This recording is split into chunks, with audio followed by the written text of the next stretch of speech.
নমস্কার বন্ধুরা, সবাইকে গুড মর্নিং। আজকে কিন্তু সকাল সকাল রেডি হয়ে বেরিয়ে পড়েছি।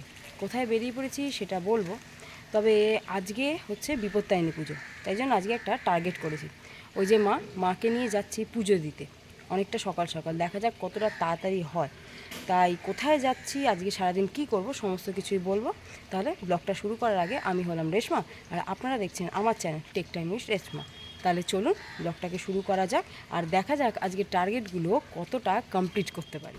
সমস্ত কিছু তাড়াতাড়ি হয়ে যাওয়ার পরও এই টোটোর জন্য কতটা লেট হচ্ছে, প্রায় 15 মিনিট দাঁড়ানো একটা টোটো পর্যন্ত নেই। ফাইনালি 15 মিনিট না, 20 মিনিট অপেক্ষা করার পর শেষ পর্যন্ত টোটো পেলাম আর সোজা টোটো নিয়ে ছুট, কারণ টার্গেটটাকে কমপ্লিট করতে হবে। জানি না আজকে কি হবে, তবে যাচ্ছি প্রায় 500 বছরের পুরানো একটা মন্দিরে, যেটা আমি যেখানে থাকি সেখানেই অবস্থিত। আর যেহেতু বিপত্তারিণী পুজো, যাচ্ছি পুজো দিতে, তাই এই যে দুব্য দিয়ে যে ডোরটা বানানো হয় সেটা আগের দিনই বানিয়ে রেখেছিলাম, কারণ সেদিন সকালে উঠে সম্ভব ছিল না, কারণ বেশ সকাল থাকতেই আমরা বেরিয়ে পড়েছিলাম মন্দিরের উদ্দেশ্যে। তাই যতটা গাছ আগে থেকে গুছিয়ে রাখা যায় চেষ্টা করেছিলাম গুছিয়ে রাখার, তাই সেদিনের জন্য আর রিস্ক নিইনি।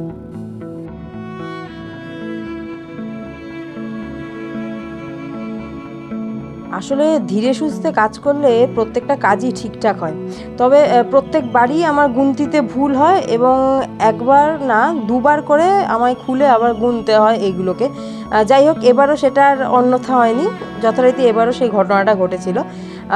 আর এই হচ্ছে আমার পুজোর ডালা। মানে উপোস আমি করি না, মা করে, মাকে নিয়ে যাচ্ছিলাম, সো আমি সমস্ত কিছু গুছিয়ে নিয়েছিলাম যাওয়ার জন্য। শেষমেশ পৌঁছে গেছি, প্রায় অনেকক্ষণ ওয়েট করে বাবা পঞ্চানন দেব ও মায়ের মন্দিরে। এই মন্দিরটার বয়স কিন্তু প্রায় 500 বছরের কাছাকাছি। এখানে আছে বাবা পঞ্চাননের মূর্তি আর আছে মায়ের মূর্তি। মা কিন্তু এখানে দক্ষিণাকালী। এটা আমি যেখানে থাকি মানে বেলঘুরিয়া, সেখানে কিন্তু খুব জাগ্রত একটা মন্দির। মন্দিরের লোকেশানটা আমি বলে দিচ্ছি, পারলে একবার আসবেন, খুব ভালো লাগবে। এটা হচ্ছে বেলঘুরিয়া স্টেশনে নেমে টোটো কিংবা অটো ধরে 5 থেকে 10 মিনিট লাগে, একদম মন্দিরের দোরগোড়ায় টোটো পৌঁছে দেবে, কিন্তু অটো প্রায় 10 মিনিট আগে আপনাদের নামতে হবে, ওখান থেকে হেঁটে তারপর হচ্ছে এই পঞ্চানন দেবের মন্দির।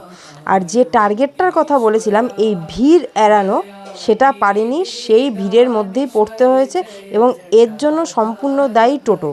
যখন দরকার হয় তখন তো পাওয়া যায় না, আর যখন দরকার লাগে না তখন দেখি হাজার একটা টোটো বেরিয়ে যাচ্ছে। যাই হোক, সেই লাইন দিয়ে প্রায় অনেকক্ষণ দাঁড়িয়ে তারপর পুজো দিতে হয়েছিল। আর সেদিন প্রচুর ভক্ত এসেছিল, শুধু বিশেষ বিশেষ দিন বলে নয়, সারা বছরই এখানে প্রচুর ভক্তরা আসেন। আর এছাড়া নীল ষষ্ঠী, তারপর পয়লা বৈশাখ, অক্ষয় তৃতীয়া, বিপত্তারিণী পুজো, এই দিন তো প্রচুর ভক্ত থাকে এবং লাইন থাকে প্রচণ্ড। আর ওটাই চেষ্টা করেছিলাম লাইনটা যাতে এড়াতে পারি, বাট হলো না, আর কি করা যাবে। যাই হোক, লাইনে দাঁড়াতে দাঁড়াতেই আগে বাবার পুজোটা দিয়ে নিলাম, কারণ মায়ের মন্দিরে ঢুকতে তাও অনেকটা দেরি ছিল, তাই টাইম আর নষ্ট না করে বাবার পুজো দিয়ে সোজা পৌঁছে গেলাম মায়ের মন্দিরে। আর এই হচ্ছে 500 বছরের পুরানো মায়ের মূর্তি, যেটা আগেই বললাম, মা এখানে দক্ষিণাকালী রূপে অবস্থিত।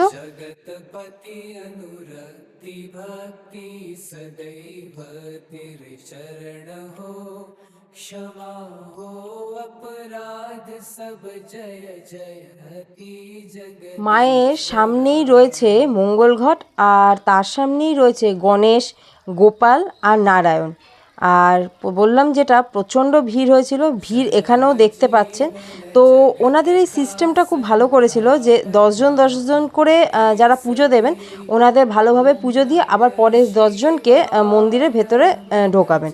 তো যাই হোক, ভালোই ভালোই এখানে অঞ্জলি দিয়ে পুজো সেরে এবার সোজা বাড়ির দিকে রওনা দেব। তবে দাঁড়ান, তার আগে একবার চট করে একটুখানি মন্দিরটা আপনাদের ঘুরিয়ে দেখাই। মন্দিরের ভেতরে কিন্তু আছে এক বিশাল বটগাছ, আর তার নিচেই হচ্ছে বাবা পঞ্চানন দেবের মূর্তি। আর এই যে জায়গাটা দেখছেন, এখানে সবাই যে যার মানদের জিনিস যে বেঁধে দিয়ে যায় যাতে তাদের মনোবাঞ্ছা পূর্ণ হয়। তবে আমি যখন একদম ছোট ছিলাম, যখন আসতাম এখানে, মোম ধূপকাঠি দেওয়ার জায়গাটা ছিল কিন্তু ভেতরে, কিন্তু এখন ফর সেফটি সেটাকে বাইরে রাখা হয়েছে, যাতে যারা পুজো দিতে আসছে তাদের যাতে কোনো রকমের দুর্ঘটনা মন্দিরের মধ্যে না ঘটে। তো যাই হোক, প্রচুর ভক্ত কিন্তু এখানে আসে শুধুমাত্র বাবার মাথায় জল ঢালার জন্য আর মাকে একবার পুজো দিয়ে দেওয়ার জন্য। লোকেশনটা আপনাদের জানিয়ে দিলাম, পারলে একবার আসুন না, এসে দেখে যান আমাদের বেলঘুরিয়ার বাবা পঞ্চাননদেবের মন্দির আর মায়ের মন্দির। আমাদেরও পুজো দেওয়া হয়ে গেছিলো, আর মোটামুটি 7টার সময় মন্দিরে পৌঁছে ওখান থেকে পুজো শেষ হয়েছিল প্রায় 8টা 28 তখন বাজে। তখন রওনা দিলাম বাড়ির দিকে।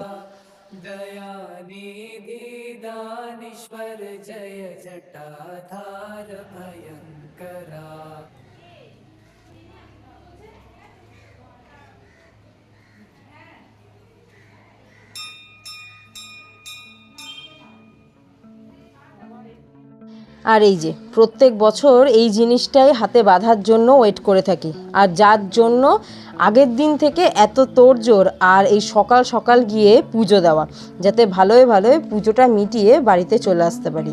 তো বিপত্তারিণী যে হাতের দৌড় সেটা পড়া হয়ে গেছে। এবার চলুন রান্নার দিকে যাই।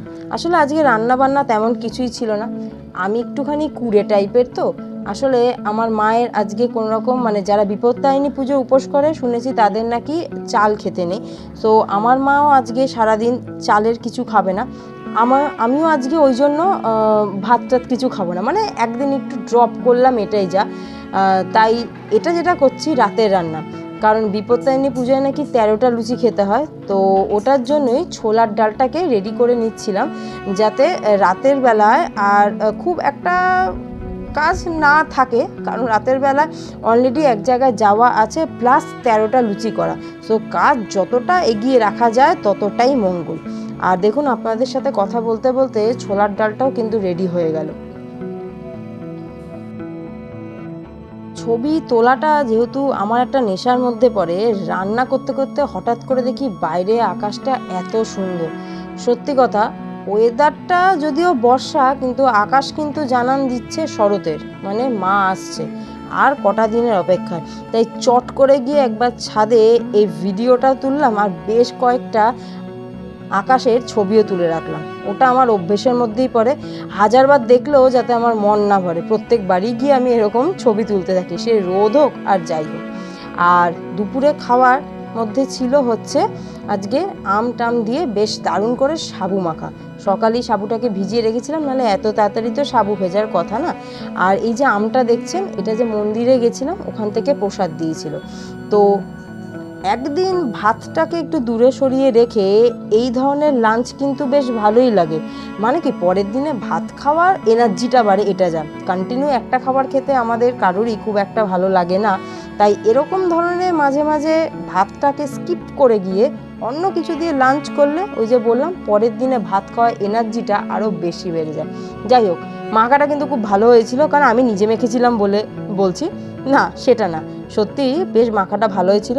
আপাতত লাঞ্চটা কমপ্লিট করি, সন্ধ্যাবেলা আপনাদের একটা জায়গায় নিয়ে যাব। এখন সন্ধ্যাবেলা, আর মা যেহেতু বিপত্তারিণী পুজোর উপোস করেছিল, তো যারা উপোসী তাদের নিয়ম থাকে এই 13টা লুচি খাওয়া।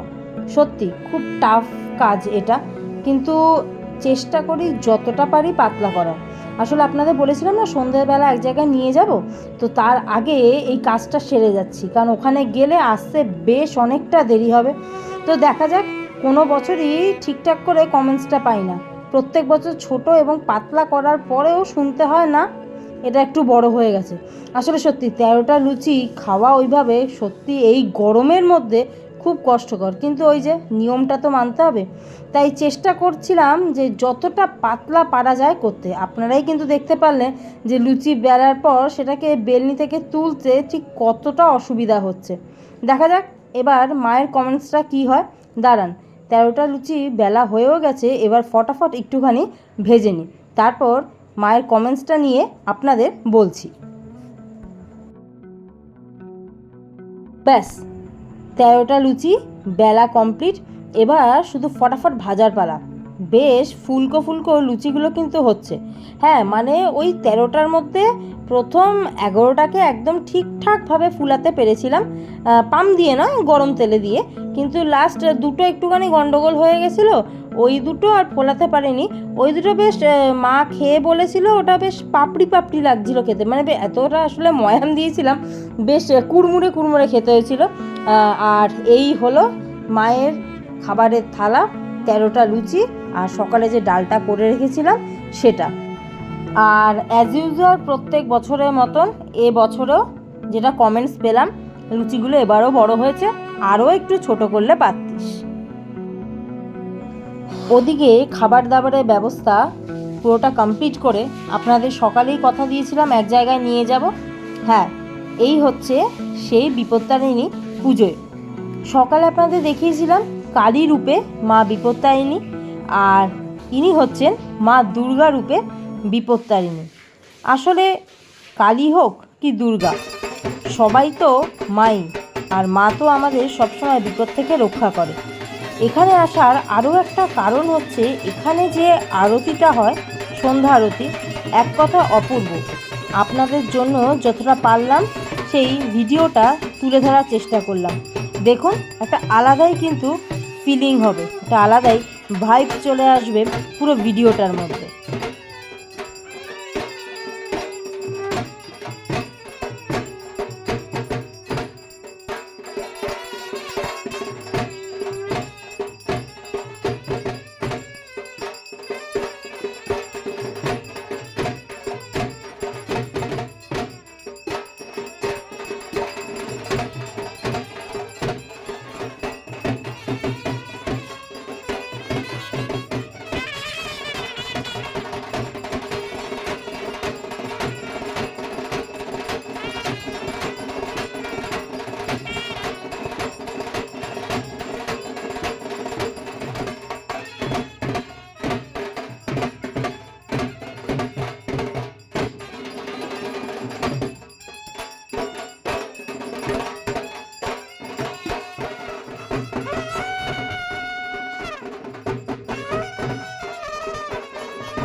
এবার আপনারাই বলুন তো, এই অসাধারণ ধনুচি নাচ, এই অসাধারণ আরতি, সত্যি কি এটাকে মিস করা যায়? মিস করলে কিন্তু একটা বিরাট বড় মিস হয়ে যায়। তাহলে কেমন লাগছে এই আরতি আর এই ধনুচি নাচটা? যা, একটা কথা তো আপনাদের বলতেই ভুলে গেলাম। এই যে যিনি এত সুন্দর আরতি করছেন আর ধনুচি নাচছেন, এই পুজোটা কিন্তু ওনারই বাড়ির পুজো। উনি নিজে খুব ভালো একজন পুরোহিত, আর সঙ্গে এত সুন্দর ধনুচি নাচেন। প্রত্যেক বছর ওনার এই আরতি দেখার জন্য প্রচুর মানুষ ভিড় করে থাকে ওনার বাড়ির সামনে। যেমন আজকে সকালবেলায় 500 বছরের পুরানো বাবা পঞ্চাননদেবের মন্দিরে যেমন মা কালী রূপে বিপত্তারিণী দেবীকে দেখলাম, ঠিক তেমন আজকে সন্ধ্যাবেলায় দুর্গারূপী মা বিপত্তারিণীকে আপনাদের দেখালাম। তাহলে সকাল থেকে যা যা করলাম, যা যা গেল, সমস্ত কিছুই আপনাদের শেয়ার করলাম। এবার আপনাদের বলার পালা যে ব্লগটাকে কেমন লাগলো। তাহলে ভালো লাগলে অবশ্যই কিন্তু লাইক, শেয়ার, কমেন্ট, আর হ্যাঁ, চ্যানেলটাকে সাবস্ক্রাইব করতে ভুলবেন না। তাহলে আবারও দেখা হবে নতুন কোনো ব্লগ নিয়ে। ততক্ষণ ভালো থাকুন, সুস্থ থাকুন, সঙ্গে রাখুন টেকচার নির্দেশনাকে। আর আবারও দেখা হচ্ছে নতুন কোনো পর্বে। ততক্ষণ ভালো থাকুন।